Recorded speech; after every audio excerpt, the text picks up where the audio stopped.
São com pessoas com fator de risco, que ela pode estar tendo um AVC, ter um derrame, com até poucos sintomas. Eu vou explicar para vocês o que acontece, né? O que é fator de risco, o que não é, quem você deve muito ficar preocupado de estar tendo um AVC ou não, né? Vamos lá só para vocês entenderem. Na grande maioria das vezes, quando vocês perguntam aqui ou quando eu faço o vídeo, a gente fica muito focado num sintoma. Por exemplo, Júlio, qual é o sintoma de AVC? Aí eu falo, perder força de um lado do corpo, alterar a sensibilidade, ter dificuldade de fala. Eu tenho muito vídeo aqui falando, né?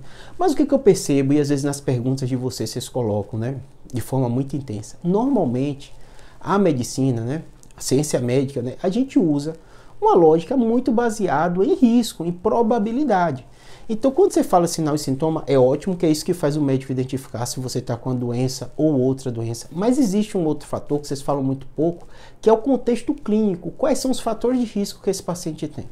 Para vocês entenderem mais ou menos. Um AVC. Um AVC, na grande maioria das vezes, vai ser um contexto de um paciente que é hipertenso, que é diabético, que tem um colesterol alto, que ele é sedentário, não faz atividade física, né? E aí, somado a isso, esse sintoma, dificuldade de falar, dificuldade... Então, assim, só o fato deste paciente, né, ter uma idade mais avançada, ter esses fatores de risco, ele começa com qualquer sintoma neurológico, a chance dele ter um AVC é muito mais alta do que um paciente jovem.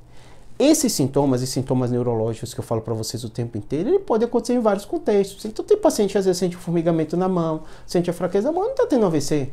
Júlio, por quê? Pode ser coluna, pode ser estresse, ansiedade, às vezes dá formigamento. Só que assim, tudo isso a gente vai olhar muito no contexto clínico. Hoje ainda aumentando a questão de inteligência artificial, ChatGPT, vocês botam sinal e sintoma, né?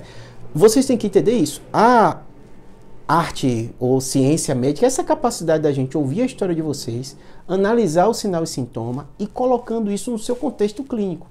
Por isso que a medicina é tão individual. Às vezes a gente faz vídeo falando de sinal e sintoma, mas quem está procurando esse sinal e sintoma é quem? É uma pessoa de 60 e poucos anos, que é hipertensa, que é diabética, que não toma o remédio direito, que a pressão o tempo todo dá alta, que não faz atividade física e que está com formigamento na mão. A chance dele ter um AVC é muito maior do que alguém que tem 20 anos de idade, joga bola, saiu para beber com os amigos e no outro dia está com a mão formigando. Não dormiu direito, né? É mais estressado, o trabalho está trabalhando demais, trabalhando à noite. Vocês entenderam? Então, assim, muita atenção, que o contexto clínico do paciente vai dizer muito sua preocupação. Por que eu estou dizendo isso? Às vezes você, e meu público, a maioria é da terceira idade, aqui no canal, porque o YouTube bota a estatística, né? Então, essas pessoas que estão perguntando esses sintomas e tem esses sintomas, num contexto clínico, se é hipertenso, diabetes, tem que correr para emergência.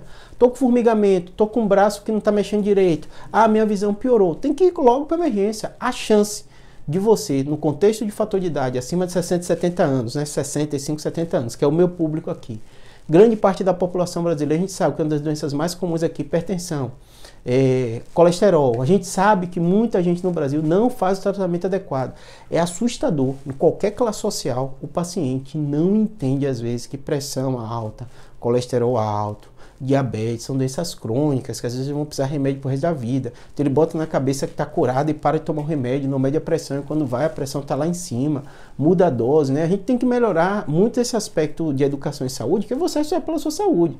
Eu brinco com meus pacientes, eu faço a receita, mas quem decide que toma ou não é você. Eu tenho que te orientar, explicar a importância e tentar te convencer. Mas se você não tomar, eu não vou conferir na sua casa, não tenho como saber. Eu vou confiar na sua palavra. Se você que está tomando remédio de epilepsia, eu acredito.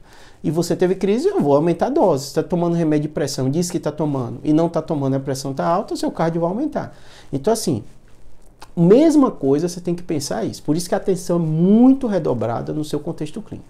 Meu público aqui, que é a maioria, acima de 60 anos de idade, hipertenso, diabetes, né, tá preocupado com a saúde, começa a ter sintoma, dificuldade de fala, a fala meio empastada, alteração do equilíbrio de forma súbita, alteração da visão, corre para emergência. É uma chance razoável, grande, de você estar tendo um AVC, tá bom? Júlio, mas eu conheço um jovem que teve AVC. Claro, vai ter AVC em jovem. Por isso que a gente fala probabilidade, né? É que nem quando tem queda de avião, você tem a impressão de que a aviação é um transporte mais inseguro, porque chama tanta atenção da gente um acidente de avião. Mesma coisa acontece quando acontece um AVC em jovem. É tão estranho um jovem estar tendo AVC que você acredita, e sua visão, a gente ser humano é assim mesmo, né? Fica distorcida de achar que está tendo um monte de AVC em jovem, mas a probabilidade é bem menor, tá bom? Claro que pode acontecer, tá com sintoma, tá com dúvida, procura emergência. Espero ter ajudado.